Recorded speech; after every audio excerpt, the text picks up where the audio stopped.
os animais e as plantas.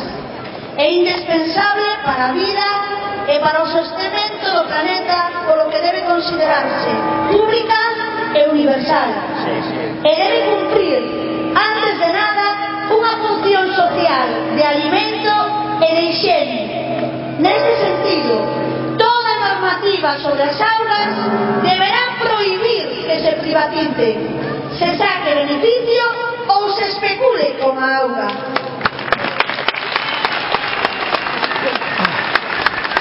As organizacións asinantes asumimos a sustentabilidade e a racionalidade como principios nos que asentar a xestión deste recurso básico para a vida.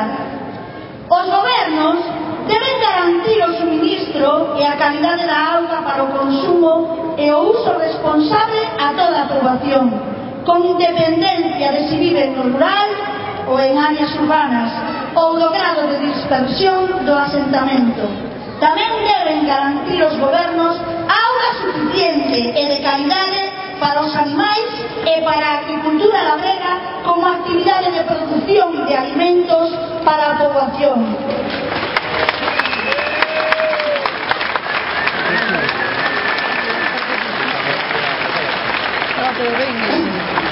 A Lei de Augas de Galiza supón o apropiamento e a privatización de todas as augas de Galiza, fixando ademais prezo da auga, un canon que establece sobre toda a auga, a maiores do prezo do suministro que determinan os concellos ou as entidades suministradoras e a maiores tamén do canon de vertido ou coeficiente de vertedura.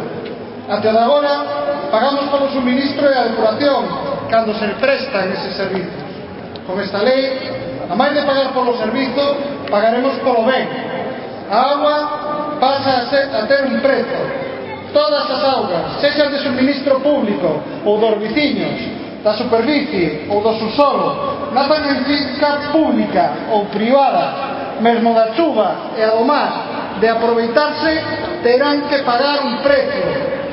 A lei traspasa todas as competencias en materia de augas que ten Galiza a unha empresa, Augas de Galicia, que funciona segundo o dereito privado e é xurídicamente unha sociedade anónima, convertendo a esta empresa na administración única e ordinaria da política de augas en Galicia, dándolle todas as competencias que nesta materia lle corresponde á administración da comunidade autónoma.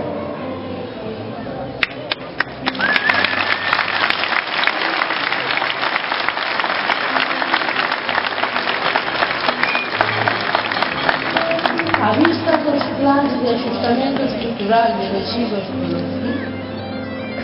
e o Banco Mundial que se están a aplicar en cada vez máis lugares de Europa, provocando unha histórica recesión dos dereitos sociais adquiridos durante as últimas décadas, a Lei de Augas senta as bases para a transferencia futura do capital auga a calquera transnacional coa máis que posible privatización de Augas de Galiza.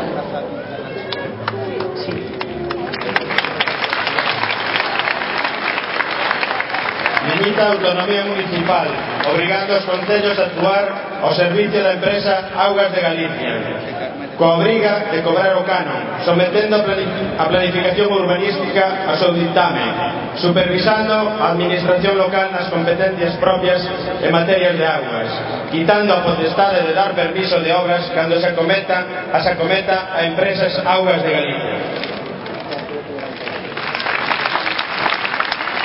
A Directiva 2060 da Unión Europea di textualmente ao inicio: a auga non é un ben comercial como os demais, senón un patrimonio que hai que proteger, defender e tratar como tal, polo que a Lei Augas de Galicia é contrario ao espírito desta directiva ao nomear como administración única en materia de aguas a unha empresa de dereito privado que funciona segundo as leis do libre comercio. A máis, esta directiva comunitaria obriga a proteger as aguas, pero non a establecer un canon polo uso delas. A semana, Nacións Unidas aprobou o 28 de xullo de 2010 o proxecto de resolución 64L.63 na que declara o dereito á auga potable e ao saneamento como un dos dereitos humanos esenciais, para o pleno goce da vida e de todos os dereitos humanos. Os dereitos humanos ni se compran ni se venden, e moito menos deben de ser suxeto de negocio.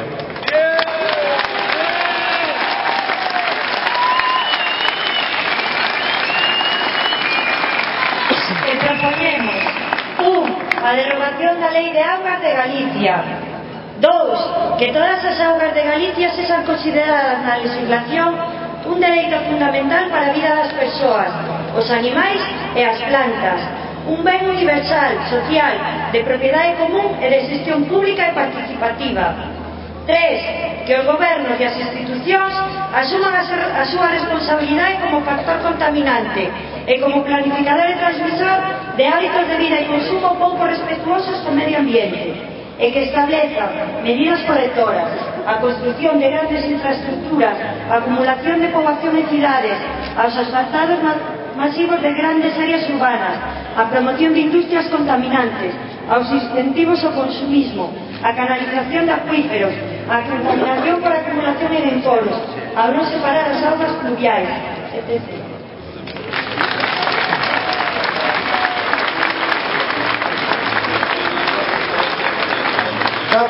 Priorizar e establecer a gratuidade para o uso da auga como alimento e aseo para as persoas, os animais e a produción de alimentos no marco da soberanía alimentaria. 5. Impedir a construción de máis centrais hidroeléctricas e que as existentes revertan no público no remate da súa concesión, impedindo tamén o traslase de auga a outras comunidades. 6. Prohibir por lei a privatización das augas, incluindo o suministro e a depuración, que deberán ser públicos e de xestión municipal, vecinal ou particular, dependendo da propiedade das instalacións. Santiago de Compostela, marzo de 2011.